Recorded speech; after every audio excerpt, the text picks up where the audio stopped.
রাজভবন যাবে? কেন, কিসের জন্য? আমরা তো হাড়ি নিচে যাব। রাজভবন যাবে? কেন, কিসের জন্য? আমরা তো হাড়ি নিচে যাব।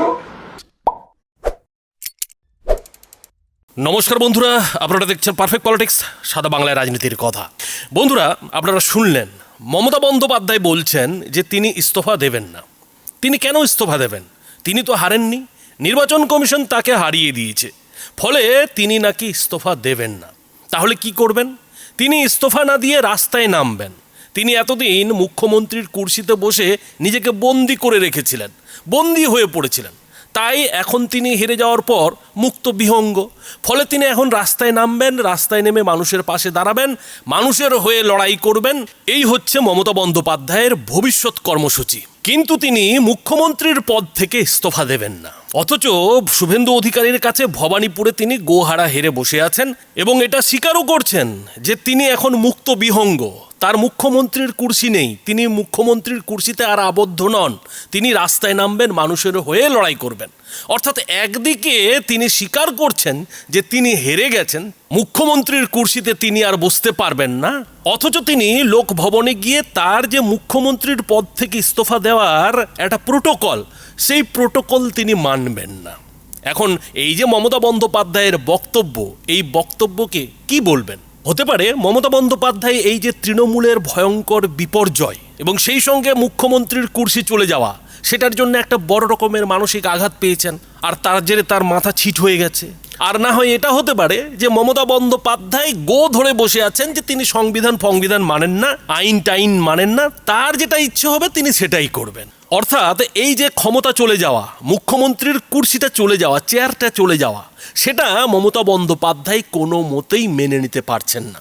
গত 15 বছর ধরে যে তিনি রাজত্বটা করেছেন, যে ছড়িটা তিনি সারা বাংলায় ঘুরিয়েছেন, যে লোক লস্কর, নিরাপত্তা বাহিনী, তাবেদারদের নিয়ে তিনি এতদিন রাজকীয় জীবনযাপন করেছেন, সেই রাজকীয় জীবনযাপন তিনি ছাড়বেন না। আর এর দায় তিনি কার ঘাড়ে চাপাচ্ছেন?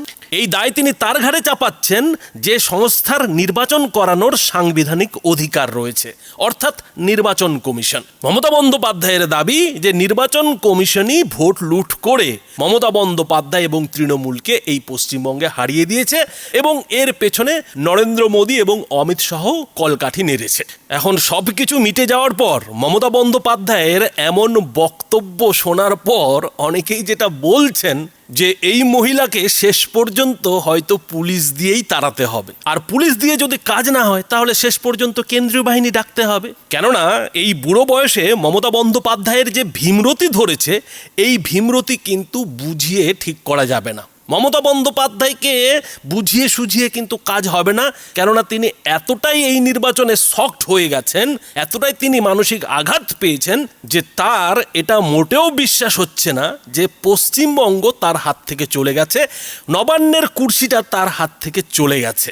অথচ উল্টো দিকে বিজেপি কে মুখ্যমন্ত্রী হবেন তার তোড়জোড় শুরু করে দিয়েছে। যেটা বিজেপি সূত্রে খবর পাওয়া যাচ্ছে যে আগামী 9 মে নতুন মুখ্যমন্ত্রী শপথ নেবেন এবং তার আগে মুখ্যমন্ত্রী কে হবেন, পরিষদীয় দলনেতা কে হবেন, সেটা ঠিক করার জন্য বিজেপির তরফ থেকে এখন নানান বৈঠক চলছে। আর মজার কথা হলো যে যখন এই বিজেপির নতুন মুখ্যমন্ত্রীর মুখ ঠিক করার জন্য বৈঠক চলছে, ঠিক তখনই মমতা বন্দ্যোপাধ্যায় সাংবাদিক বৈঠক করে যেটা দাবি করছেন যে তিনি মুখ্যমন্ত্রীর পদ থেকে ইস্তফা দেবেন না। আর এ নিয়ে কথা বলতে গিয়ে মমতা বন্দ্যোপাধ্যায় ঠিক কি বললেন বন্ধুরা আগে দেখুন। রাজভবন যাবে? কেন, কিসের জন্য? আমরা তো হাড়ি নিচে যাব। হারলে আমি যদি শপথ নিতে যেতাম তাহলে আমি রেজিগনেশনটা করতাম। এখন তো কোয়েশ্চেন ডাজন্ট অ্যারাইজ। জোর করে দখল করে যদি কেউ মনে করে যে আমি কি রেজিগনেশন দিতে হবে, no, not that. Now also I want to say that we didn't lose the election. It is their forceful attempt to defeat us. Officially they may, through election commission, can defeat us. But morally I am telling you that we won the election.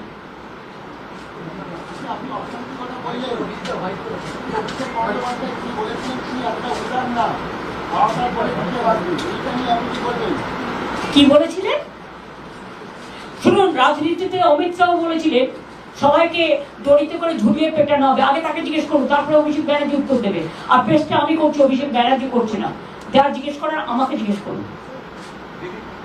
বিজেপির বক্তব্য হচ্ছে 2021 সালের নির্বাচনের পর ভয়ঙ্কর সন্ত্রাস হয়েছে। কোনো সন্ত্রাস হয়নি, সব মিথ্যে কথা। এনআইএ থেকে শুরু করে একটা চকলেট বোম ফাটালেও কতবার 355টা টিম পাঠিয়েছে বাংলায়। এখন হিউম্যান রাইটস কোথায়? সিরোটাইপ কমিশন কোথায়? উইমেন কমিশন কোথায়?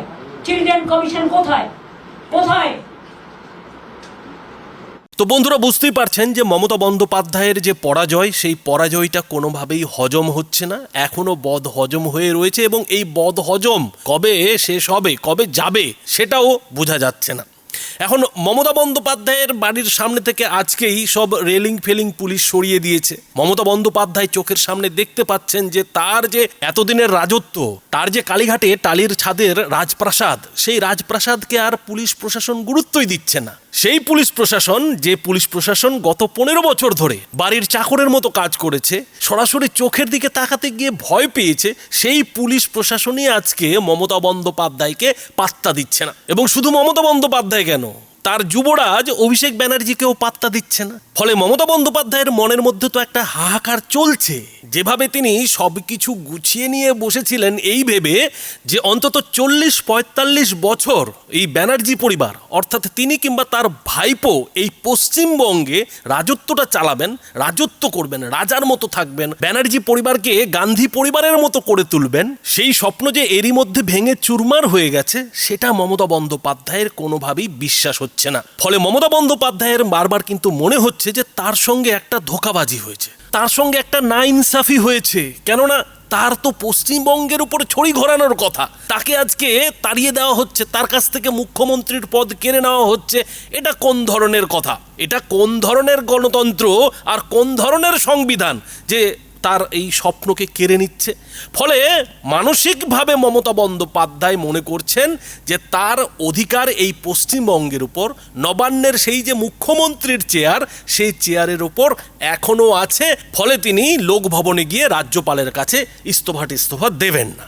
এখন এই অবস্থায় অনেকেই বলতে পারেন যে নির্ঘাত এই মমতা বন্দ্যোপাধ্যায়কে এবার মানসিক ডাক্তারের কাছে নিয়ে যেতে হবে, মানসিক রোগীর চিকিৎসা করাতে হবে। কিন্তু সেইটা মমতা বন্দ্যোপাধ্যায়কে বলবে কে? কেননা মমতা বন্দ্যোপাধ্যায় যা বলছেন, তৃণমূলের কেজি বাটখারারা তাতেই ঠিক বলছে। ফলে মমতা বন্দ্যোপাধ্যায় যে হেরেছেন, সেটা মমতা বন্দ্যোপাধ্যায়কে কেউ বোঝাতে পারছেন না। ফলে মমতা বন্দ্যোপাধ্যায়ের অবস্থাটা বুঝতে পারছেন।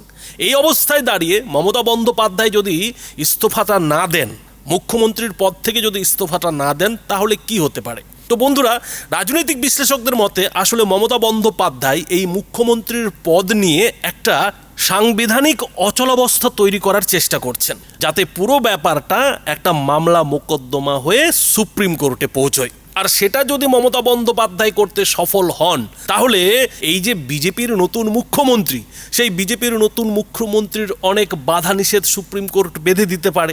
অন্তত মমতা বন্দ্যোপাধ্যায়ের সেটা মনে হচ্ছে। মমতা বন্দ্যোপাধ্যায়ের যারা পরামর্শদাতা আইনজীবী, তারাও হয়তো সেই রকমই মমতা বন্দ্যোপাধ্যায়কে বুঝিয়েছেন।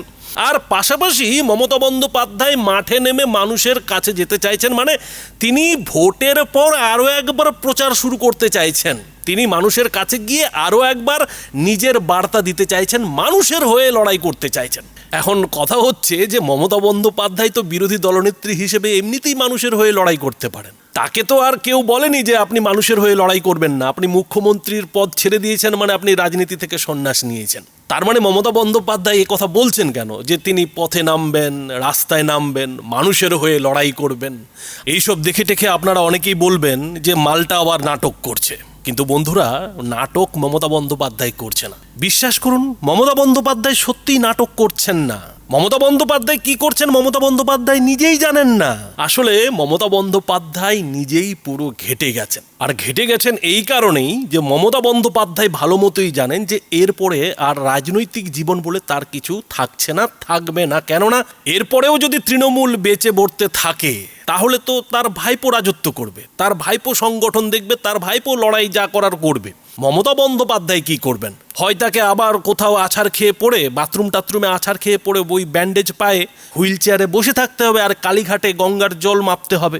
ফলে এই যে মমতা বন্দ্যোপাধ্যায় নিজে রাজনৈতিকভাবে ফিনিশ হয়ে গেছেন, তার রাজনৈতিক জীবন যে শেষ হয়ে গেছে, এটা যতই তিনি ভাবছেন ততই তিনি বেপরোয়া হয়ে উঠছেন, ততই তিনি কিন্তু পাগলের মতো হয়ে যাচ্ছেন। আর সেই পাগলামিটাই আমরা আসলে দেখতে পাচ্ছি বলে কিন্তু রাজনৈতিক বিশ্লেষকরা মনে করছেন।